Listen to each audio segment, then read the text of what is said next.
Anong unit, sir? Bili, 15. Battery. Apo.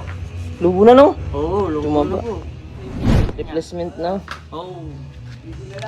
Ilang months lang daw. Kusa nang umangat ang takip. Mangat na. Bumuka lang siya, inangat yun, sinignan ko, sinilip ko lang. Oo nga. Lubong-lubo na, tumaba Kaya na. gano'n, no? Ano yan? Hindi yan, Hindi, original. replacement talaga, ganun yan. Ganun. Convert natin to sa orig para hindi talaga siya lulubo. Sige po, magkano naman? Sige. Sige. Pero okay naman yan. Okay yan, original. Hindi yan basta lulubo. Upo ka dyan. Kung nga po, pumipitik lang. Oo, kasi di na yan normal yung battery. Laki na ng lubo eh. Alsi, angat niya.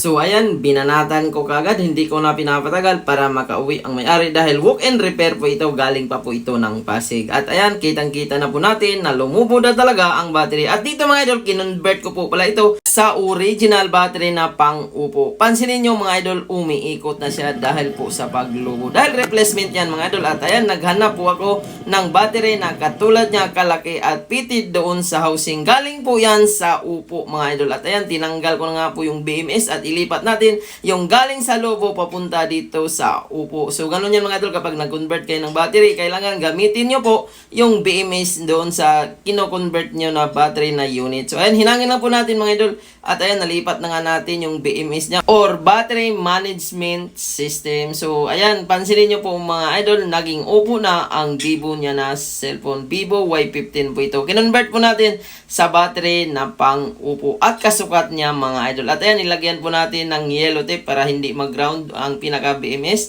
So ito po yung dati mga idol at ito na po yung ipapalit natin. Galing lang po ito sa unit at second hand mga idol. Mas the best pa rin ang mga original kahit ma-overcharge yan. Hindi po yan basta-basta lumulubo. At ayan, fitted naman po doon sa housing. Next step, dikitan po natin ang battery para hindi mauga-uga. Gamit po tayo ng adhesive tape para in case mahulog-hulog, hindi mapupunit ang pinaka-flex ng battery. So ayan, salpak na natin.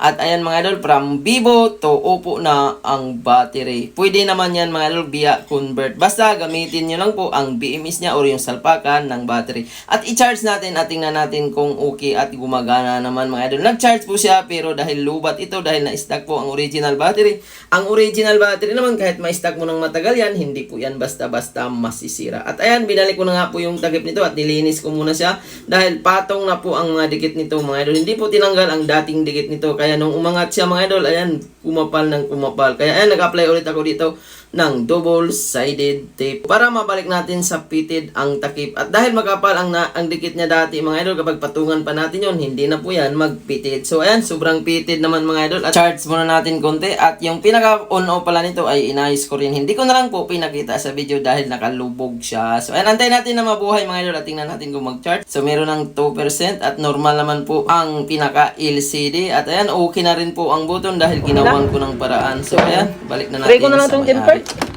Bali, ano lang ang bayar mo? Yung battery lang. Ba't video mali? Medyo maliit siya. Okay lang. B15 Pro pala to. Nilagay ko pa yung sa'yo, B15 lang. B15 Pro. Nalagay kong tempered. Full load pa naman. Check mo muna.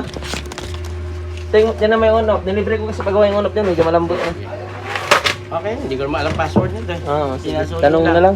Opo, thank you Thank po. you. Sige.